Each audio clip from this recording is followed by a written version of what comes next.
Bismillahirrahmanirrahim. Assalamualaikum warahmatullahi wabarakatuh. Alhamdulillah wassalatu wassalamu ala Rasulillah wa ala alihi wa ashabihi wa mawala amma ba'du. Allahumma 'allimna ma yanfa'una wanfa'na bima 'allamtana wa zidna 'ilman ya rabbal alamin. Rabbi yassir wa 'in ya karim. Kaifa halukum ya talabah? Ustaz berharap antum di rumah ya selalu dalam perlindungan Allah Subhanahu wa taala di masa pandemi ini. Semoga orang tua antum dan keluarga antum pun juga begitu. Insyaallah hari ini kita akan melanjutkan ya pembelajaran kita tentang al-asma al-mu'rabat ya. Isim-isim yang dia memiliki perubahan harakat ya, perubahan harakat atau perubahan akhir kalimat. Ya. Antum bisa buka halaman 32 ya. Atau bisa buka halaman 32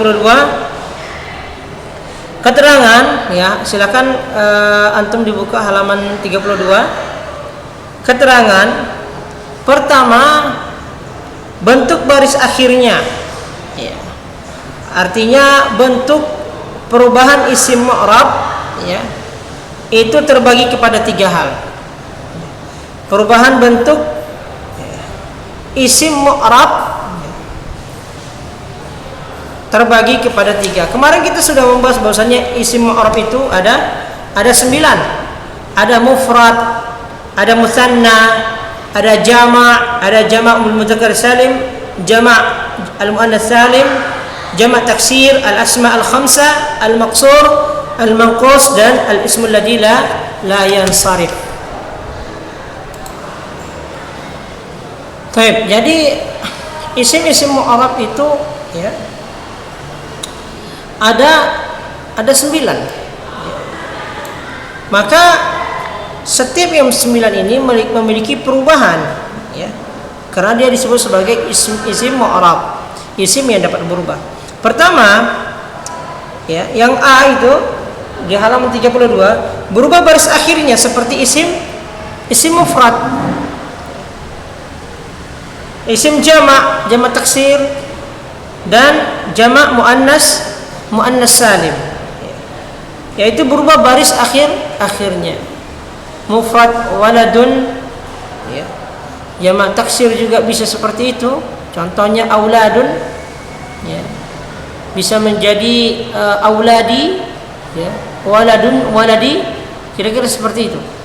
Adanya perubahan di akhir dari kalimat. Yang B berubah hurufnya seperti musanna, jama' mudzakkar salim dan al-asma al-khamsa ya.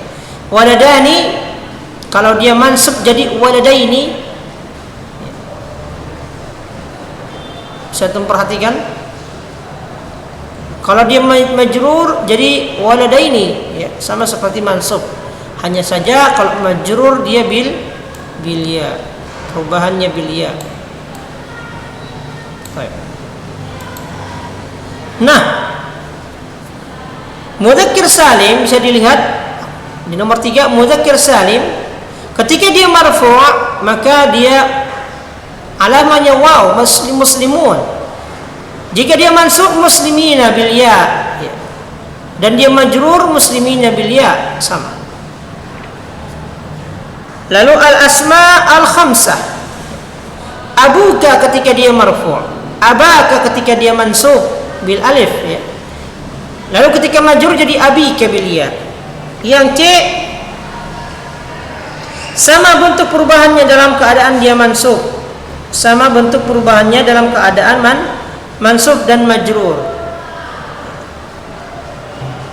Maka seperti musanna, jama' mudzakkar salim, jama' muannas salim, maka perubahannya dalam bentuk dia mansub dan majrur. Bisa tuh perhatikan ya.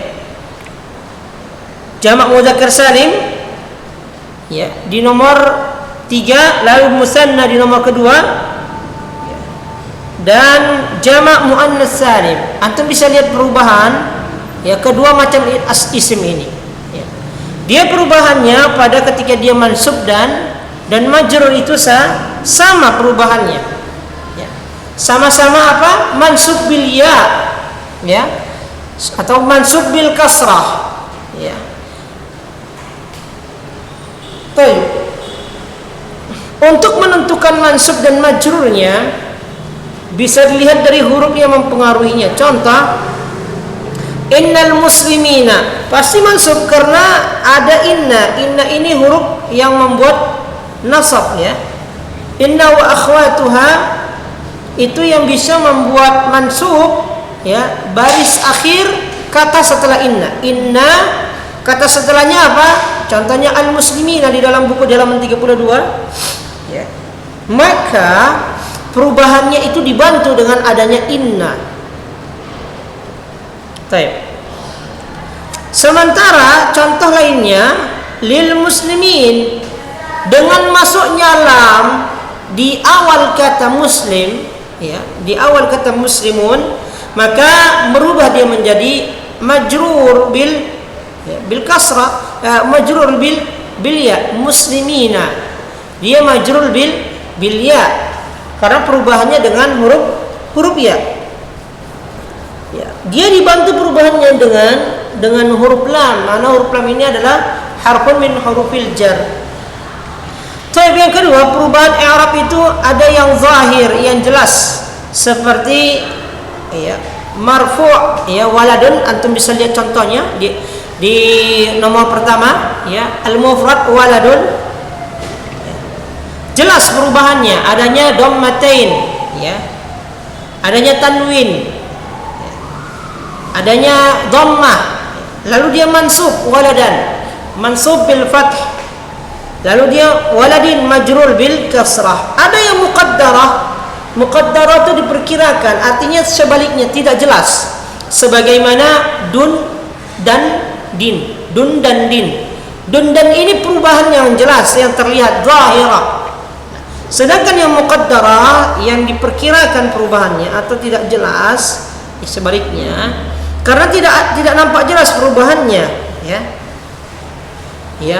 Ja'al fata, ra'aitul fata, marartu bil fata. Ya. Saya melihat seorang laki-laki. Ya, saya berjalan seorang lelaki, atau saya berjalan dengan seorang lelaki. Al fata ya. Al-fata ini termasuk dari contoh isim al-maqsur, sama seperti Musa. Ya, wa kallamallahu Musa. Ya, di sini Musa jadi maf'ul. Wa jaa Musa. Di sini Musa jadi fa'il. Harusnya kalau dia seperti mufrad, ya, artinya atau dia jamak lah misalnya kita buat, maka Musa ini harusnya ada perubahan di akhir barisnya, tapi karena dia al-maqsur, maka dia muqaddarah. Di sini yang antum harus pahami pada sistem peng-i'raban, sistem perubahan isim. Bahwasanya isim mu'rab ini pada i'rabnya dia ada yang zahirah, ada yang muqaddarah. Zahirah jelas ya, artinya dia al-fathah adh-dhahira fi akhirih atau ad-dhammah adh-dhahira fi akhirih. Sedangkan pada ya, isim mu'rab yang bernama maksur tidak ada perubahan yang jelas yang bisa kita lihat, maka dia menjadi muqaddarah ya. Hal ini karena mengalami kesulitan karena huruf akhirnya alif maksurah ya. Baik. Jika diberi baris dhamma, fathah atau kasrah ya, akan mengubah arti karena beda antara alif dan hamzah. Artinya kalau Musa diberikan diberikan harakat pada akhir i'rabnya, maka memiliki arti yang enggak jelas juga atau tidak jelas. Seperti Musa jadi Musayu, enggak jelas. Musayi atau Musaya. Karena kalau misalnya kita hidupkan ia al-maqsurah di situ, maka dia tidak memiliki arti yang jelas, maka dia disebut sebagai fathah muqaddarah ya. Paham insyaallah ya, kalau dia mansub. Oleh karena itu perubahannya disebut sebagai muqaddarah ya. Misalnya Musa ya, fa'ilun dhammatun muqaddarah. Tapi yang ketiga, isim mangkus dalam keadaan marfu'. Isim mangkus dalam keadaan marfu' ya, dibaca al-qadi. Ya. tidak al-qadiyu. Ya, karena orang Arab tidak mengatakannya seperti itu. Al-manqus di halaman di nomor ke-8 ya, yang ada di video dan di halaman ke-33. Nah, karena jika diberi tanda baris dhamma di akhir kata al-qadi ya, jadi al-qadiyu ya, akan terasa berat dibacanya ya. Orang Arab merasa seperti itu. Mungkin kita orang Indonesia biasa saja al-qadiyu ya. Tetapi orang Arab tidak ya, tidak demikian. Karena apa? Karena baris yang paling ringan bagi mereka itu adalah fathah, kasrah. Sedangkan dhamma itu baris yang berat. Nah, demikian juga dalam keadaan majrur tidak dibaca al-qadi ya. Marartu bil qadi, enggak ada ya. Maka perubahan harakat pada al-manqus itu tidak ada. Dalam keadaan marfu dia tetap al-qadi. Dalam keadaan mansub dia tetap qadi. Dalam keadaan majrur dia tetap qadi ya. Maka dia termasuk muqaddarah ya. Jadi isim manqus dalam keadaan marfu tandanya dhammatun muqaddaratun ya. Dhamma yang tidak terlihat. Kira-kira seperti itu. Fathatun dalam keadaan mansub fathatun zahiratun ya. Ra'aitul qadiyah ya. Karena bisa ra'aitul qadiyah bisa ya. Sedangkan jika dia kasrah maka dia menjadi muqaddarah. Ra'aitu al-qadiyah, marartu bil qadi, ja'a al-qadi. Jadi marfu' dan majrur itu tetap ya. Sedangkan mansub dia ada perubahan ya, yaitu adanya fathah zahirah di akhirnya. Baik. Mungkin sampai di sini pelajaran kita ya ikhwah, karena antum ada tugas ya. Tugas PTS membuat video pembelajaran ya, video praktek ya, yang dikumpulkan hari ini ya, yang dikumpulkan hari ini. Baik. Semoga bermanfaat pelajaran kita hari ini ya, insyaallah. Dan ana harap antum mengumpulkan PTSP ya, praktek itu dengan tepat waktu insyaallah. Terima kasih atas perhatian antum ya, semoga bermanfaat. Walafu minkum, wassalamualaikum warahmatullahi wabarakatuh.